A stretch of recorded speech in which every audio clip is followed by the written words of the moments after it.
Hola, ¿qué tal? Muy buenas noches, bienvenidos una vez más a este programa La Plenitud de Vida en Cristo, porque solo en Cristo hay plenitud de vida. Y en esta noche tenemos un momento especial, pero antes que nada me gustaría presentarme. Mi nombre es Andy Neira y estás aquí en este programa. De verdad que es muy rico poder saber que podemos contar con su presencia cada noche y también invitarlos a cada uno de ustedes que permanezcan en este día. Como ustedes verán, en este set están unos invitados muy especiales y hoy vamos a tener un testimonio muy bello, muy hermoso que puede reconfortar el corazón y también nos puede dar mucha alegría. Pero también estamos hoy sin el Padre Bernard. El Padre Bernard el día de hoy no nos pudo acompañar, pero él está del otro lado, desde el otro lado nos va a poder compartir. Antes que nada me gustaría compartirles una frase del Papa Francisco que hace en un evento, en un lugar donde había personas enfermas, y les da estas palabras, que dice así: hemos de restablecer el rumbo hacia el Señor y hacia los demás, abrazarnos a la cruz de Jesús como timón, abrazar las contrariedades de la vida, reencontrar en la cruz la vida que nos espera, sabiendo que el Señor ha resucitado y vive a nuestro lado, dejar espacio para que el Espíritu actúe con su creatividad. Así es como el Papa Francisco les da esa esperanza a todos los enfermos, les dice: abracen la cruz, porque Cristo está con cada uno de ustedes.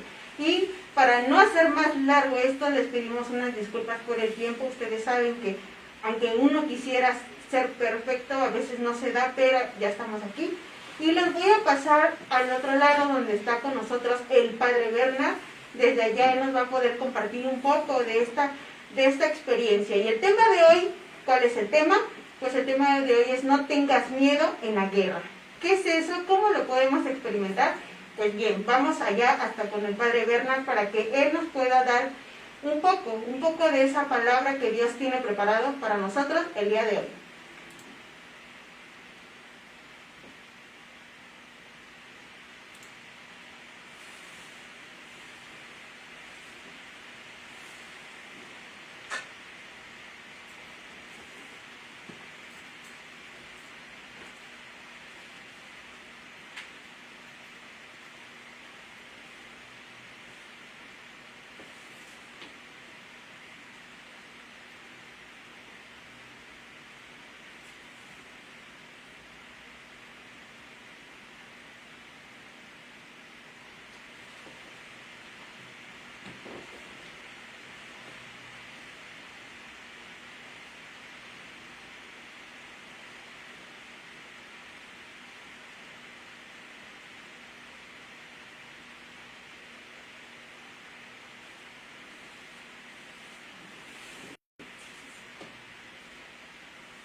Bien, creo que estamos teniendo un poco de complicaciones para poder comunicarnos con el Padre, pero no importa, estamos aquí y me gustaría contarles más o menos cuál es la experiencia en la guerra.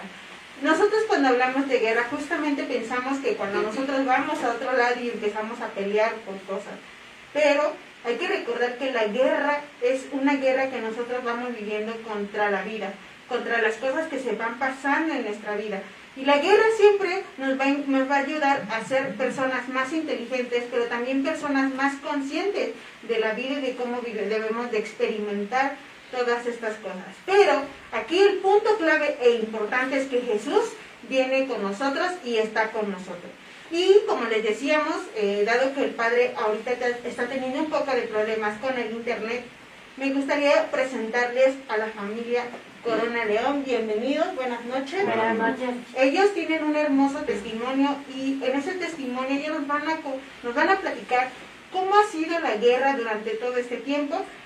Aquí les voy a presentar a cada uno de ellos. Ella es Ana, él es Gabriel y él es Lalo. Ellos están con nosotros aquí y ustedes se van a dar cuenta cuál es el testimonio que ellos nos quieren compartir.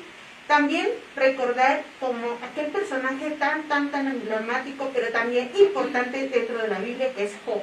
Job soportó todo, perdió todo, pero al final ganó la corona de la victoria. Y la victoria es lo que nos identifica a nosotros como católicos, lo que nos identifica a nosotros como verdaderas personas de Cristo. Y en esta noche es para nosotros importante decirles que la guerra no es contra tu hermano, contra tu vecino, contra tu familia, es contra aquel demonio que a veces nos hace creer que nosotros no podemos vencer. Pero es Cristo quien hoy nos da y nos dice: no tengas miedo, porque yo estoy contigo, te acompaño, te invito a que abraces la cruz y me sigas. Bien, pues buenas noches, bienvenidos una vez más. Muchas gracias por haber aceptado esta noche estar compartiendo con nosotros. Y pues antes que nada, pues con todo el respeto, la verdad es que lo poco mucho que me han podido compartir ha sido muy grande, ha sido muy maravilloso, pero también ha sido probablemente muy doloroso para cada uno de ustedes, pero lo importante es que están aquí. Y la primera pregunta que me gustaría hacerles a ustedes es cómo realmente conocen a Cristo, cómo empiezan a tener esa experiencia con Cristo, y ya después de eso me cuenten cuál es ese testimonio que hoy nos quieren compartir. Bueno, buenas noches. ¿Cómo nos encaminamos a Dios? Bueno, en lo personal, yo soy alcohólico y a mí me invitaron a vivir una experiencia de cuarto y quinto paso en Alcohólicos Anónimos, y ahí es donde yo tengo mi encuentro con Dios. Y de ahí para acá, que fue en el 2001, yo me encontré ahí con Dios y desde ahí estoy apegado a Él, y gracias a su misericordia, pues hoy puedo compartir lo que viví como alcohólico y compartir la prueba más grande que nos puso Dios. Mi hijo es sobreviviente de cáncer. Eso fue hace 11 años que mi hijo deja de mover las piernas, él teniendo 11 meses de vida, dejó de mover las piernas, lo llevamos al hospital y nos dicen que es cáncer y que está en fase terminal. Entonces nos dicen que no hay nada que hacer por él. Cuando le hacen su tomografía, ven el tamaño del tumor que tenía el niño, y el tumor era del pecho al pubis, toda la cavidad abdominal, le daba vuelta a la columna y se le había metido al canal medular. Entonces el neurocirujano, cuando ve la tomografía, nos dice: ¿sabes qué? No hagas sufrir a tu hijo y llévatelo a tu casa. Y le digo: a ver, perdón, ¿me estás diciendo que me lo lleve a ver cómo se va a morir? Le digo: perdón, pero yo no tengo las agallas de hacer eso. Le digo: a mí me explicas que no hay absolutamente nada que hacer por el caso de mi hijo y a lo mejor lo pienso. Y entonces el neurocirujano nos empezó a explicar, ¿no?, que era una cirugía muy complicada. Él solamente iba a quitar el tumor que estaba dentro del canal medular. El del estómago él no lo tocaba. Quería quitar el del canal medular porque lo estaba paralizando. El niño ya estaba paralizado hasta arriba del ombligo. Entonces nos explica que es una cirugía muy complicada y que se perdía mucha sangre y que el niño estaba muy chiquito para soportar la cirugía y que él le calculaba para quitar ese tumor 20 horas. Entonces no puedo dormir 20 horas a tu hijo. Pero si tú quieres, nos atrevemos a dormirlo 15 horas. Trato de quitar lo más que se pueda de tumor. Lo cierro a las 15 horas y si se despierta, posteriormente lo volvemos a meter al quirófano. Y yo le dije que sí, que prefería eso a llevármelo a ver cómo se moría en la casa, ¿no? Nada más que le dije que queríamos que le hicieran una resonancia magnética antes de la cirugía. Y dice, ok, que le hagan la resonancia magnética y en cuanto esté, que me avise. Hace la resonancia magnética y cuando ve la resonancia me dice, bueno, si ayer te decía que era muy complicado el sacar adelante a tu hijo, hoy te puedo decir que es casi imposible. Le digo, ¿por qué? Y ya nos enseña la resonancia magnética y nos muestra cómo el tumor estaba entrelazado en la médula. Dice, haz de cuenta que es una trenza lo que está haciendo el tumor con la médula espinal. Entonces la verdad es que es imposible, ¿no? Es casi imposible. Digo, ¿es imposible o es casi imposible? Dice, es casi imposible. Digo, ¿qué porcentaje me das de que salga adelante mi hijo? Dice, si bien te da un 2 o un 3%. ¿Quieres? Lo opero. Que era casi nada. Que era casi nada, pero preferible eso a llevármelo a ver cómo se iba a morir, ¿no? Y entonces lo meten al quirófano y nos dejan estar con él en lo que hacía todo el trámite para el quirófano. Nos dejan estar los dos con él en el cuarto y mi esposa traía una Biblia o había una Biblia. Agarré la Biblia, la abrí en el Salmo 91 y lo puse boca abajo a mi hijo y le pasaba la Biblia por la espalda y se lo entregué a Dios. Le dije, Dios, tú sabes que es un niño deseado. Tú sabes que es un niño que le estamos dando amor. Ya nos quitaste un hijo, nos quieres quitar este otro, solamente tú sabes lo que hace. Digo, al otro no lo conocimos, al otro nada más lo sentimos en el vientre y a los 4 meses se salió. Digo, él ya cuando menos balbucea papá y me abraza y me besa, y si nada más por ese ratito nos hiciste padres, gracias. Yo que más quisiera que me lo dejaras más tiempo, pero te lo entrego, así como tú me lo diste, si nomás fue por este ratito, gracias. No lo hagas sufrir. Digo, lo más difícil de la fe es aceptar tu voluntad. Danos fuerza para aceptar tu voluntad. Digo, es un niño que es deseado, no es un niño producto de una equivocación, es un niño deseado. Te lo entregamos y que será tu voluntad y no la nuestra. Y al poco rato subieron con todos los papeles para firmarlos y lo metieron al quirófano. O sea, a los 2 años fue cuando le detectaron. A los 11 meses. A los 11 meses, tenía 11 meses, entramos al hospital, le hacen la resonancia, le hacen la tomografía, la resonancia, meten al quirófano, teniendo 11 meses, 14 días. 11 meses, 7 días tenía de edad. Y lo meten al quirófano y pues las horas más largas de nuestra vida. Y a las 7 horas y media nos hablaron. se nos fue el alma del cuerpo, porque pues si tenía que durar 15, ¿no? La cirugía, las 7 horas y media, la verdad es que se nos vino el alma del cuerpo. Bajamos a los quirófanos y llegamos al quirófano y ya estaba fuera el neurocirujano. Pero era antes de que entrara a quirófano, el doctor nos dijo, ¿están conscientes de lo que están haciendo? Y mi esposo le dice, sí, y no lo va a operar usted, lo va a operar Dios. Y el neurocirujano se metió riéndose como burlándose. Cuando nos hablan a las 7 horas y media, ahora sí. Sí, cierto, se me había pasado eso, que al doctor cada que le hablábamos de Dios se burlaba. Y cuando él me dice, pues ¿quieres lo opero? Le digo, sí, o sea, tú eres el instrumento. Le digo, el único que tiene el poder sobre mi hijo es Dios. Tú eres el instrumento y que se haga lo que Dios diga. Y entonces cuando bajamos al quirófano,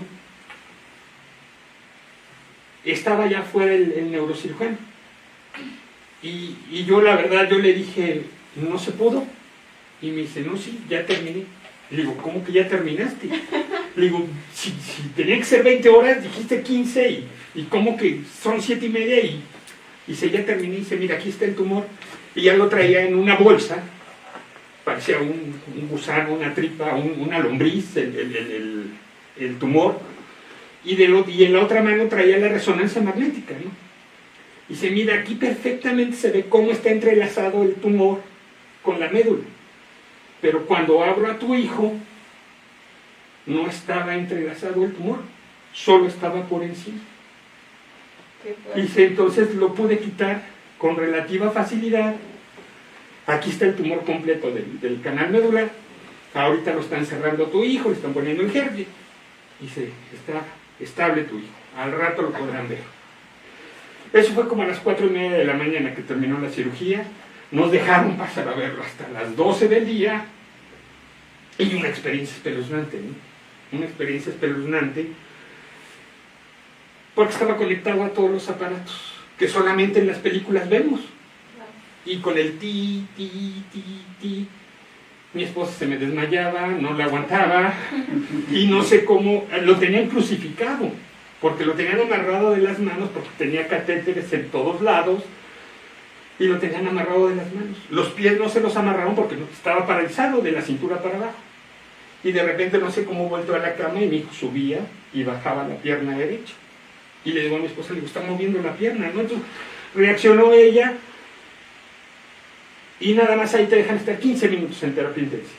Estuvimos los 15 minutos, salimos y fuimos a buscar al neurocirujano.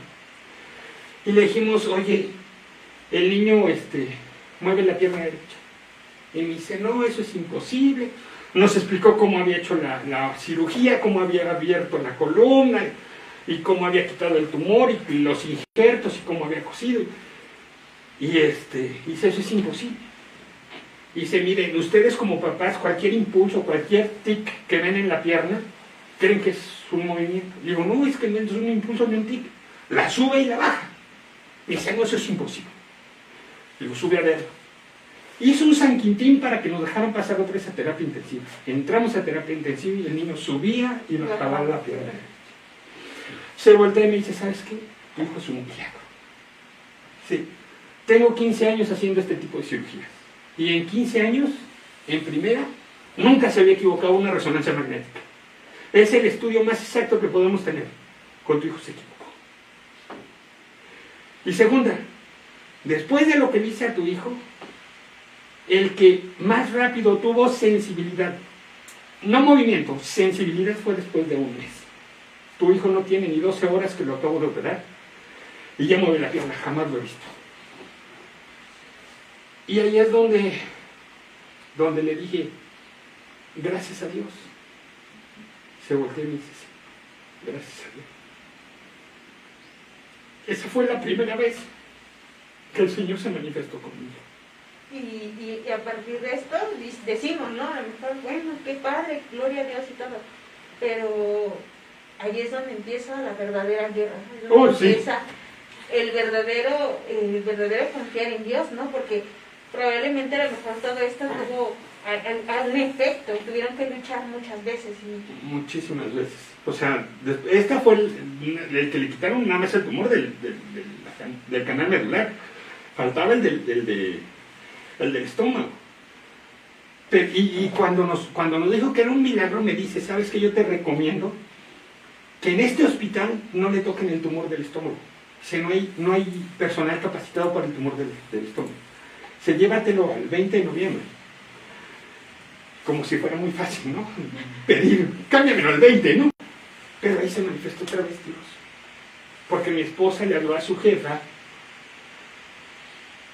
habló con alguien, y de repente nos hablan y nos dicen, ¿sabes qué? Ahorita lo cambia. El director de López Mateos da la orden y nos lo recibe el director del 20 de noviembre. Y lo cambia. Llegamos al 20 de noviembre y al tercer día le brota la varicela. Para esto estamos hablando de que ya pasó un mes. El niño estaba como ahorita, llenito, gordito. Después de ese mes ya estaba flaquito. Y nos tuvimos que salir del hospital. Nos sacaron del hospital.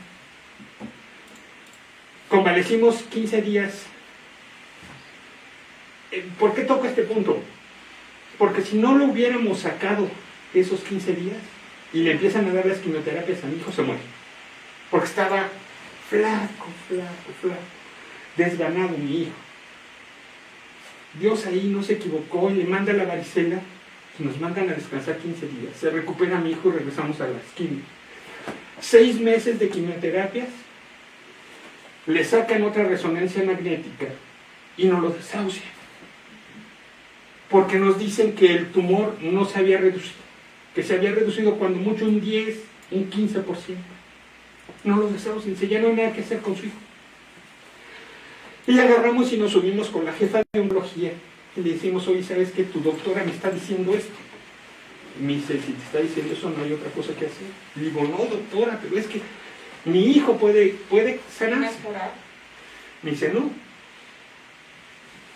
Acababa de llegar una doctora jovencita, tenía como un mes y medio en el hospital, no nos había tocado que checara a mi hijo. Pero ella escuchó toda la conversación que tuvimos con la jefa de oncología y la puerta de la oficina de la jefa de oncología estaba abierta, entonces ella escuchó todo y se levanta de su silla y se para en el quicio de la puerta de la oficina y nos dice, perdón, dice, pero ¿cuál es el diagnóstico de tu hijo? Y ya le digo, es un neuroblastoma indiferenciado tipo pleomórfico fase 4. Me dice, ¿cuántos años tiene tu hijo? Pero tiene 1 año y medio. Dice, eso es imposible. Dice, ese tumor es muy común entre los 3 y los 5 años. A la edad de tu hijo no es ese. Se voltea con la jefa y le dice, jefa, ¿me permite estudiar el caso del niño? Y la jefa le dice, pero no les des falsas esperanzas. Y nos dice, denme una semana. En una semana yo les llamo y yo les digo si hay algo que hacer o ya no. Resulta que esta doctora acababa de llegar de Estados Unidos, de haber hecho su especialidad, y su especialidad era el tumor que tenía mi hijo. Otra vez se manifiesta el Señor. Nos llama a la semana, vénganse, como si fueran a entrar aquí. Llegamos, había sesionado el caso con todos los médicos, porque pues, el tumor le tocaba a todos los órganos, con todas las especialidades, y habían decidido abrirlo como si fuera operación a corazón abierto. Tratar de quitar lo más que se pudiera de tumor.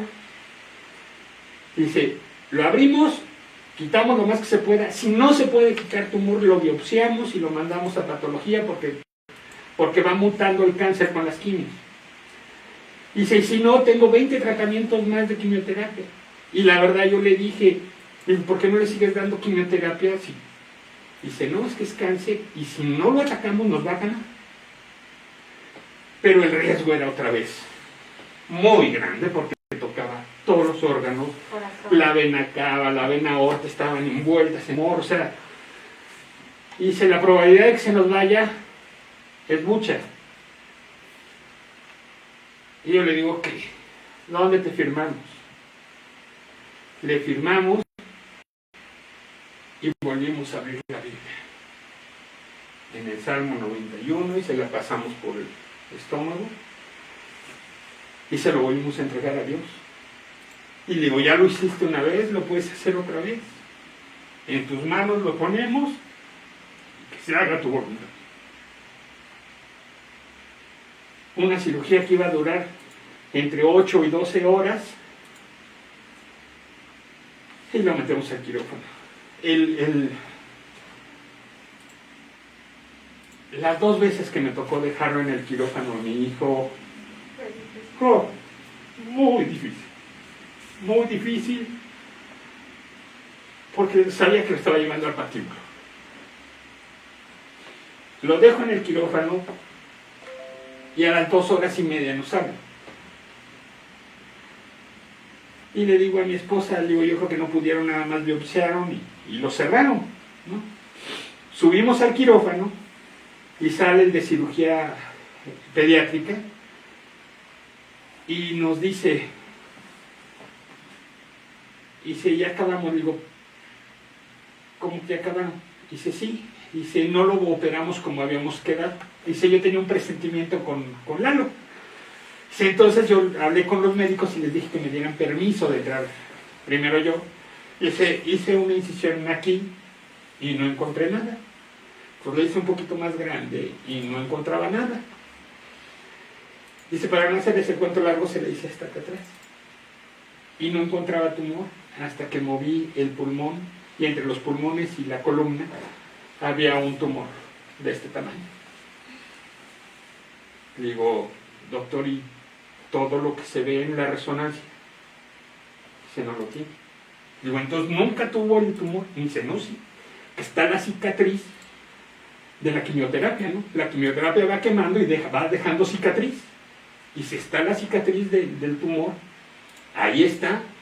Lo que nosotros suponemos es que hizo efecto la quimio, le redujo el 90%, quedó ese 10%, y de ese 10% yo quité el 90%. Lo que estaba pegado a la columna ya no lo raspé, y se le había vuelto a meter al canal medular. Y lo que estaba dentro del canal medular, pues sí, habíamos quedado que no lo íbamos a tocar. Con quimioterapia se va a atacar. Digo, pero entonces, lo que había, dice, pues no lo entendemos, ¿no? Pero sabemos que Dios hace cosas, ¿no? Dios hace milagros. Él sí era creyente, ¿no? Y le digo, bendito Dios, eso fue un miércoles. De aquí hasta acá. El viernes el niño ya estaba sentado jugando con sus juguetes. Como si nada. Como si nada. Y ahí es donde Dios sigue haciendo milagros. Si creemos en Dios, si nos abandonamos a Dios, si lo dejamos actuar a Él, Él nos regala lo que estamos pidiendo, si es que así es para bien de nosotros. Y aquí el niño es la prueba fehaciente de que Dios sigue haciendo milagros. Claro. Para quienes no saben, Lalo, aquí presente, tiene 12 años, es un jovencito. Yo he estado y he compartido muy poco, pero sí he podido ver que es una persona que ha luchado junto con sus padres. Y yo creo que ha sido también difícil para él, ¿no? Sí. No solamente para ustedes como padres, ¿no? Porque a veces cuando son pequeños creemos que a lo mejor no sienten nada, no sufren, ¿no? No. Pero también me gustaría escuchar a Lalo realmente cómo te has sentido durante todo este proceso, porque tú también, aunque no lo creas, has luchado, te has esforzado y has experimentado muchas cosas, ¿no? Y también seguramente has visto a Dios mismo, cómo Él te ha puesto retos, Él te ha puesto en tu corazón muchas cosas para enfrentar muchas situaciones, ¿no?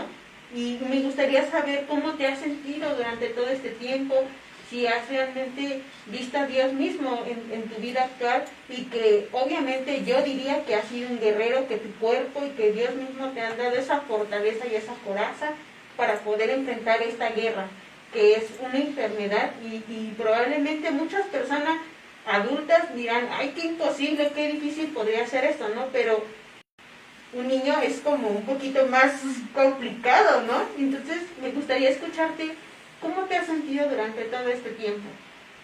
Pues yo la verdad de cuando era chiquito no me acuerdo de muchas cosas.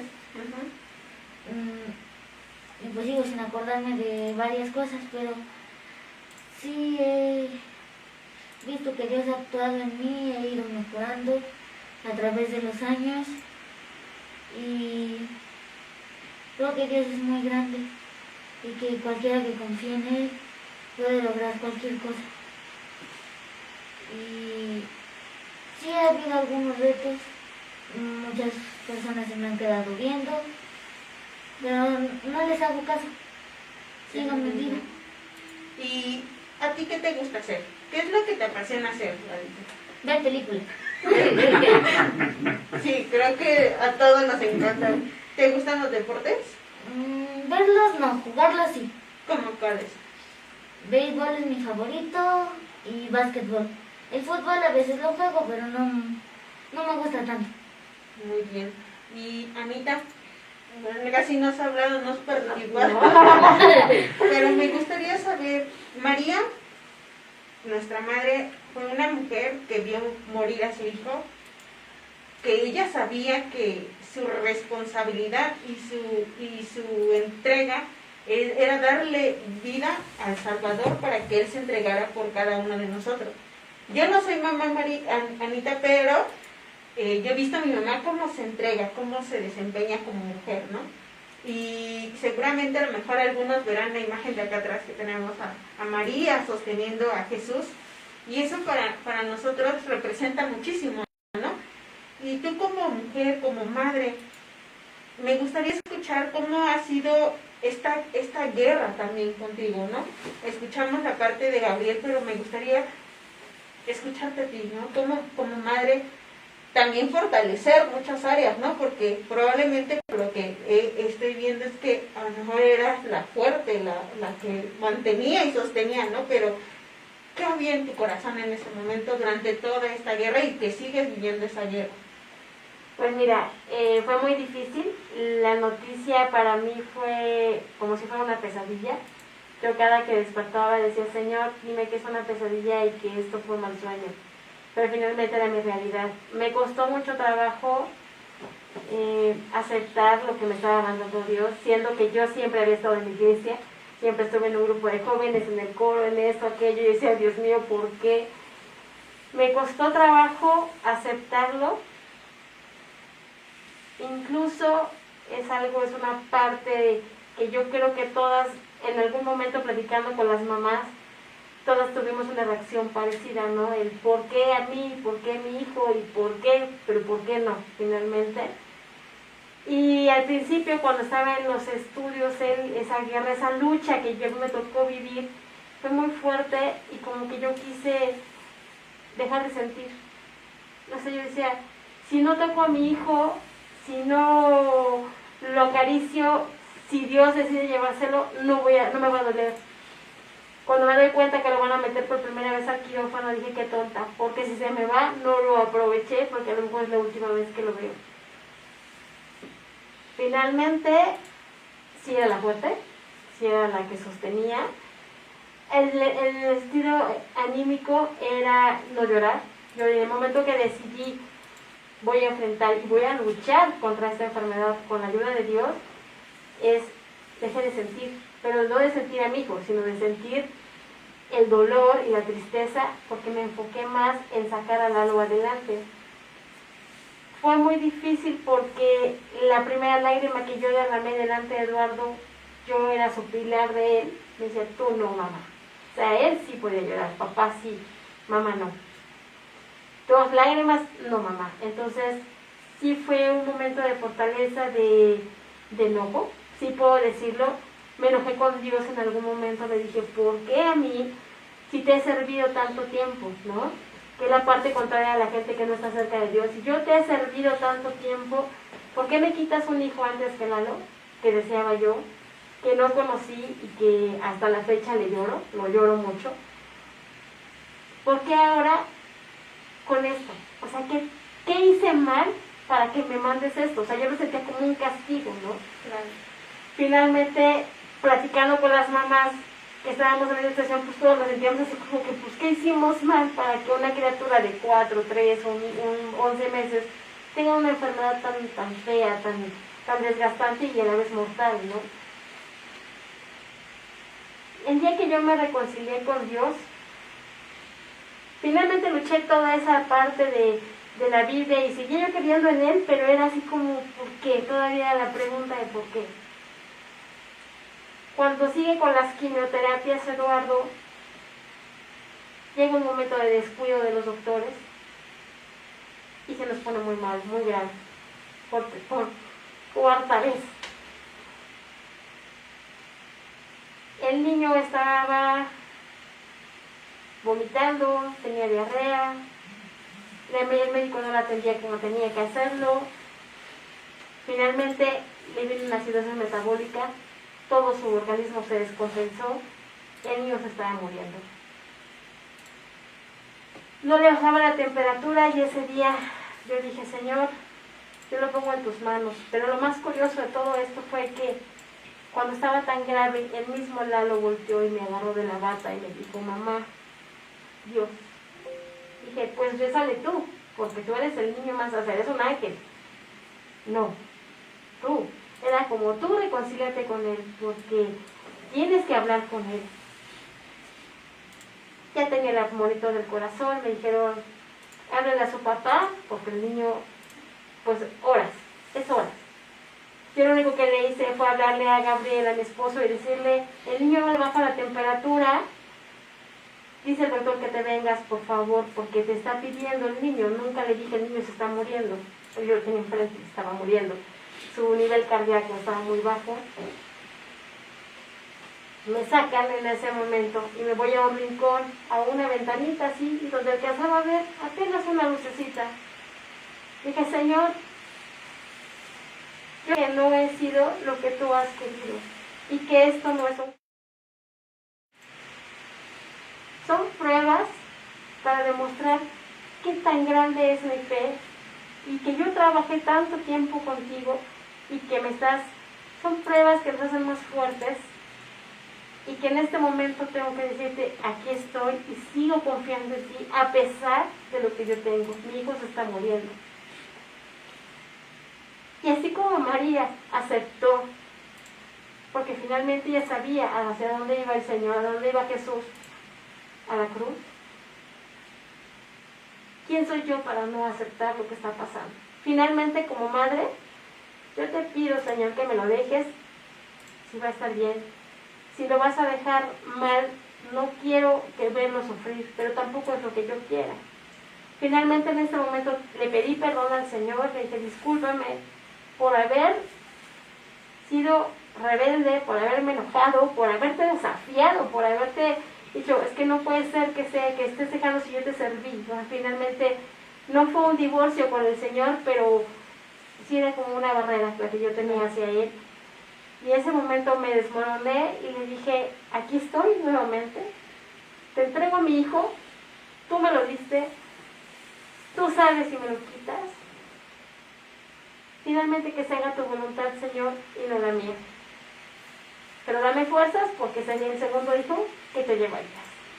Y como madre, duele, porque uno desea, ama a sus hijos, finalmente, aunque yo no conocía el primero, para mí fue mi primer hijo, y duele, le dije, tú sabes el dolor que tengo como tu madre lo tuvo cuando tú te fuiste, Señor. Entonces ayúdame a tener la fortaleza y la entereza que tuvo María para que yo soporte si tú te vas a llevar al alma. Yo lo pongo en tus manos, Señor, y que se haga tu voluntad. Fue lo último que yo les dije cuando me hablaron y me dijeron, el niño empieza a responder levemente.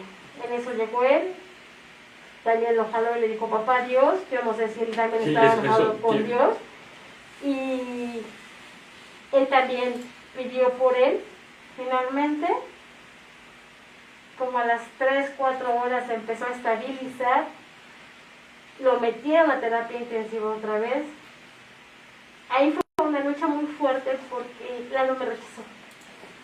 Lalo me rechazó y no sé por qué, porque cuando yo entraba a ver a la terapia intensiva me decía, tú no entres, mamá, Dice, pero ¿por qué, hijo? Tú no. Entonces yo lo tenía que ver desde afuera, desde una ventanita, con mis lágrimas, y yo decía, ¿por qué no me quiere mi hijo? O sea, ¿por qué está tan enojado, no? Y me decía la enfermera que era porque yo lo dejé solo, o sea, a mí me sacaban, a él no lo sacaron en ese tiempo que estaba tan grave, y a mí me sacaban una y otra vez y otra vez. Y yo no sé si el verme, porque yo ya estaba, nos decían, no va a salir. Pídale a lo que más crean porque Eduardo no está respondiendo. Le subimos el potasio y se le baja el bicarbonato. Sube el bicarbonato, se baja el potasio. Está muy descompensado, su corazón está muy débil, incluso lo tenían con un casquito como de astronauta para que pudiera respirar. Y lo único que hacía era agarrarle la mano a mi esposo y decirle, llévame a casa, papá, ya no quiero estar aquí. Pero a mí no me dejaron entrar. Fue una lucha muy grande y otra vez decirle, Señor, ayúdame porque el rechazo de mi hijo, o sea, es muy fuerte y no entiendo el por qué me está rechazando de veras. Lo volvimos a entregar al Señor, ahí no le pudimos pasar la Biblia como tal. No, pero ese día que cuando llego y ella se sale y yo me quedo con el niño y también me agarro de aquí y me dice, papá Dios. Le digo, ¿qué hijo? Le digo, vamos a hacer oración. Yo en ese momento no sabía lo que estaba haciendo, o sea, como tal, ¿no? Pero hoy que nos apegamos más a la iglesia y que estamos con el Padre Bernard, ahora entiendo que fue mi primera vez que hice intercesión, ¿no? Porque yo le impuse las manos a mi hijo y se lo entregué a Dios. Digo, Dios, tú eres, por medio de mis manos, tú haz lo que tienes que hacer con él. Y por favor, déjalo que pase la noche. Déjalo que pase la noche. Y me puse en oración con él, poniéndole las manos a mi hijo. Y al otro día fue cuando lo metieron a terapia, amaneció un poquito mejor, le hablaron a los de terapia intensiva y lo metieron a terapia intensiva. Y pasa lo que narra Anita. Y ahí nos quedamos 13, 14 días en terapia intensiva y sale y le empezaron a hacer más estudios y a Dios gracias. Le quedó un tumor del tamaño de la uña del dedo meñique, es muy pequeño lo que le quedó, pero ya era benigno el tumor y es el que se ha estado vigilando todos estos 11 años, ¿no? Pero sí Dios se manifestó con él. Y otra cosa, cuando nos dicen que ya no hay cáncer, bueno, antes de eso, yo no sé por qué razón, siempre teníamos una imagen del Señor de la Misericordia y siempre se lo pegábamos en la cuna. Cada que entrábamos al hospital lo pegábamos en la cuna. Pero yo no recuerdo quién le haya regalado una imagen de la Virgen de Guadalupe. Y era lo primero que llegaba a poner cuando ya entrábamos aquí. Su imagen de la Virgen de Guadalupe en su cuna. Y luego el del Señor de la Misericordia. En Rayos X hay una virgencita de Guadalupe ahí en el 20 de noviembre y cada que bajábamos a Rayos X, antes de que entráramos a Rayos X, le decía al camillero, dice, vamos con mamá. Y pasábamos a ver a la Virgen, platicaba con la Virgen y ya que terminaba de platicar con la Virgen, lo metían a los Rayos X. Y entonces sería que nos dan la noticia de que ya no había cáncer, que se iba a vigilancia, nos fuimos a la basílica. Fue un miércoles, eran las 3 de la tarde que llegamos a la basílica y por gracia de Dios oímos una misa completa. Yo no sé cuántos 15 años se hacen el miércoles a las 3 de la tarde. Era una misa de 15 años. A mí me pareció imposible, ¿no? Que una quinceañera el miércoles a las 3 de la tarde le hicieran su misa. Sí, es muy raro. Pues oímos misa completa. Él preguntaba que a dónde íbamos. Y le dije, vamos a la casa de mamá María. Dice, ¿a la casa? Y digo, sí, a la casa grande. Porque ya habíamos pasado por varias iglesias y veía a la Virgen, ¿no? Y llegamos, escuchamos la misa completa, dimos gracias y el niño quería subirse con la Virgen. Y le digo, no, pues que no nos van a dejar subir. Entonces mi esposa va y le pregunta a los custodios que ahora hay y le dice, oye, ¿cómo podemos subir? Y dice, no, pues es imposible subir. Dice, pero véngase, y nos llevan a la parte de atrás, y nos dice, por esta puerta va a salir el sacerdote que acaba de oficiar la misa. Él es el único que lo puede subir. Si él dice que no, nadie más lo puede subir. Y bueno, nos quedamos ahí en la puerta, sale el sacerdote, le explicamos, oiga, ¿sabe qué? Nos acaban de decir que el niño ya no tiene cáncer, entonces quiere subir con la Virgen. Y el sacerdote dice, bueno, si el niño se viene conmigo, y el niño ya le estaba dando los brazos. Yo estaba ya Ya, levantando. el niño ya le estaba dando los brazos. Entonces se sube, yo me voy corriendo al otro lado, y mi esposa se queda ahí en la puertita. Estuvo 5 o 10 minutos, y sale, y ya el sacerdote, y nos dice, ¿saben qué? Vamos a los confesionarios. Dice, porque de verdad, tengo muchos años en la iglesia, y jamás había visto a un niño platicar con la Virgen. O sea, de la manera en que lo platicó él. ¿Qué platicó con la Virgen? No lo sé, pero de verdad era... Impresionante. Y le platicamos toda esta historia del sacerdote y nos dice, es impresionante, es un milagro de Dios. Es testimonio de que el Señor sigue haciendo milagros.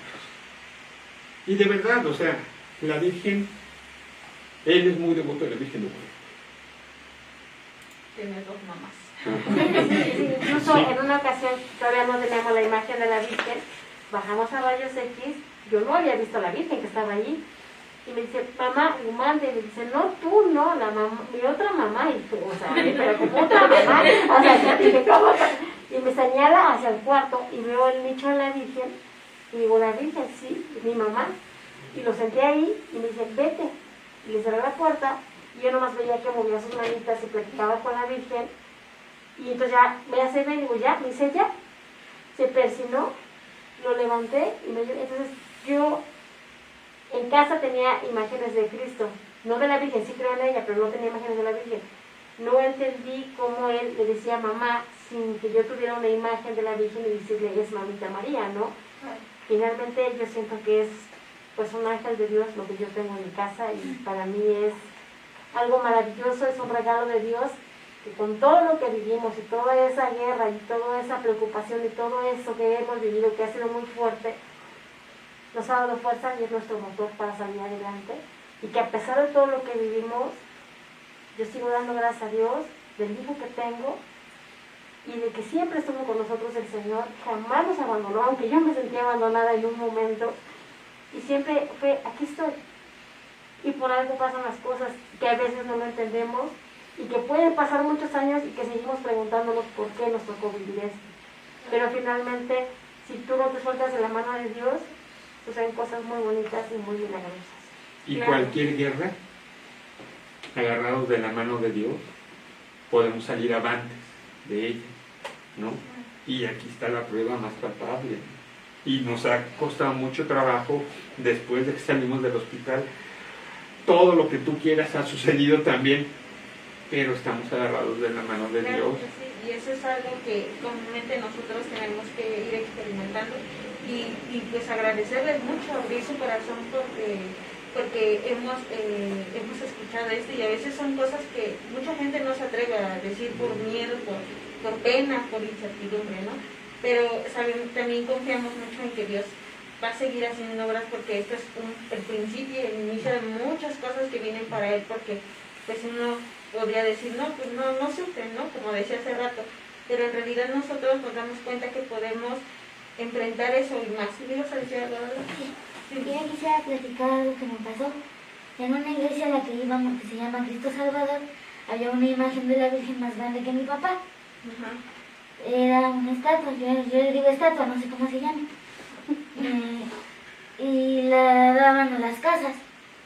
Y una semana, toda una semana le tenías que rezar el rosario. Entonces cuando ya se iba, ya no quería que se fuera y me puse a llorar.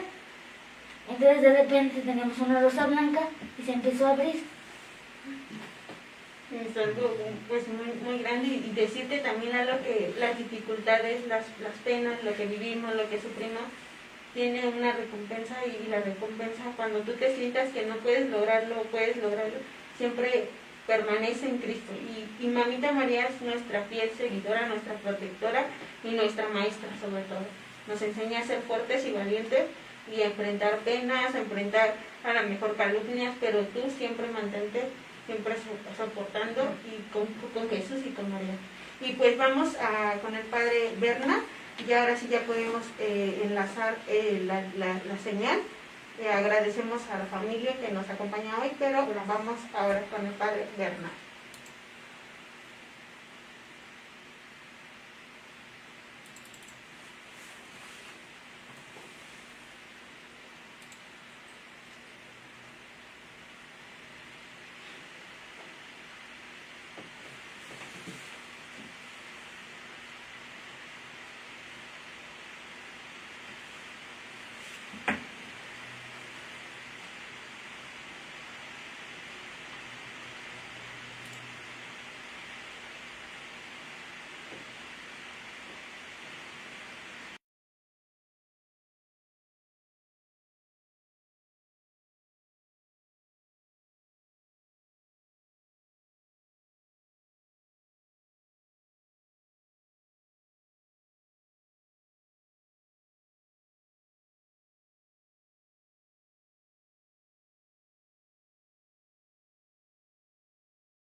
Primeramente, ¿existe la guerra y contra quién?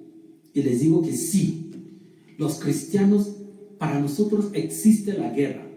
¿Por qué? Porque sin guerra no hay botín. Es algo que debe de quedar claro para nosotros, porque algunas veces también nos preguntamos, ¿y por qué? ¿Qué sentido tiene la guerra en nuestra vida? ¿Por qué la guerra? Porque si no hay guerra, no hay botín. ¿Contra quién estamos llevando la guerra? Contra el enemigo. ¿Y quién es el enemigo? El diablo. ¿Quieres saber cómo lo pinta la escritura? La escritura. Vamos a leer rápidamente primera de Pedro, capítulo 5, versículo 8. Primera de Pedro, capítulo 5, versículo 8.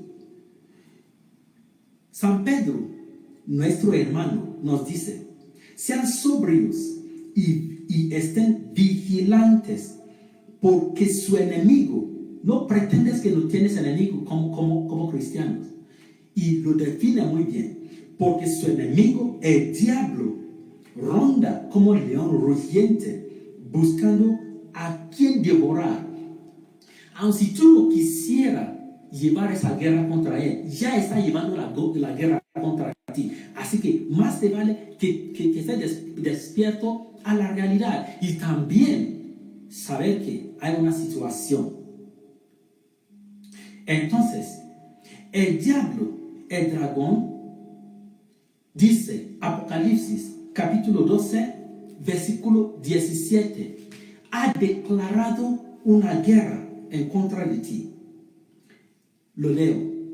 Apocalipsis 12, 17, donde apareció la mujer que es María, y entonces el dragón quería devorar a su hijo. Al no poder, quería hacer daño a la mujer. Al no poder, mira lo que dice. Entonces el dragón se enfureció contra la mujer y se fue a hacer la guerra al resto de sus hijos, es decir, a los que observan los mandamientos de Dios y guardan las declaraciones de Jesús. Quiero decirte que la guerra ya está declarada en contra de ti, que lo quieras o no. Por eso digo que nosotros los cristianos estamos conscientes de que hay guerra. Se refiere a una guerra contra poderes sobrenaturales. De hecho, si quieren que lo pongo en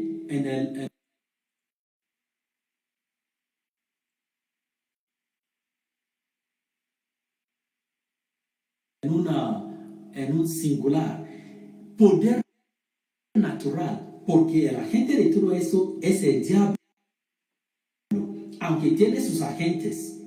Entonces estamos llevando una guerra en contra del diablo, un poder sobrenatural. Recuerda que, como les había dicho en algunas ocasiones, dado simplemente el poder del hombre a solas, Él nos vencerá porque no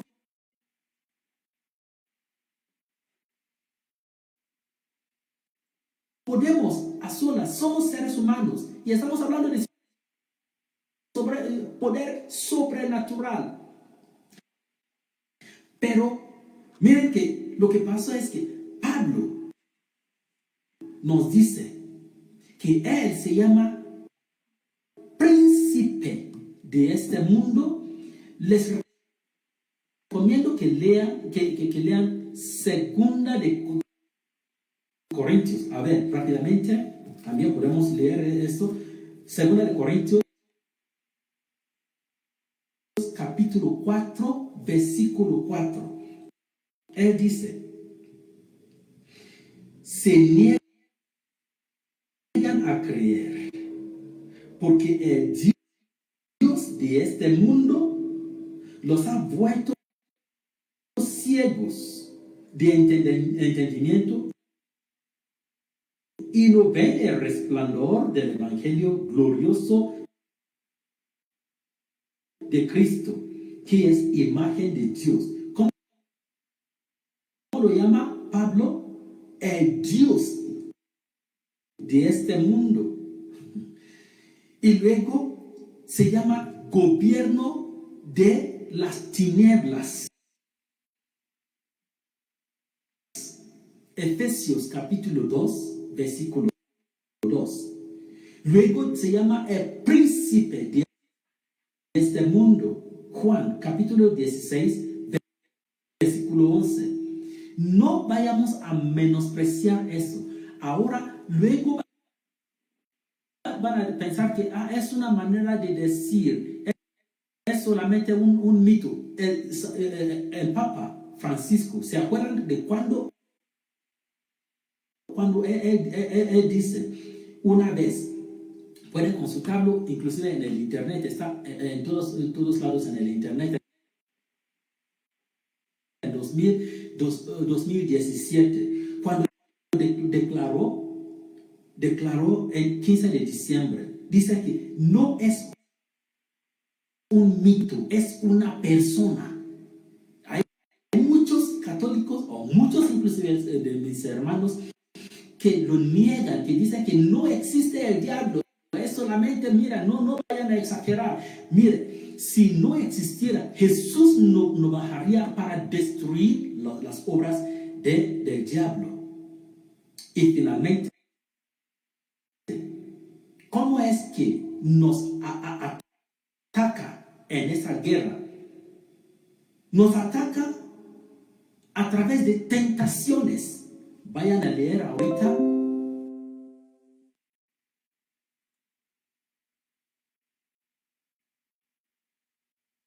Primera de Tesalonicenses, capítulo 3, versículo 5. Nos acusa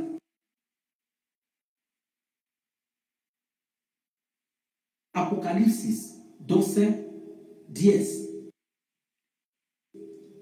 Nos engaña. Segunda de Corintios capítulo 11, versículo 4.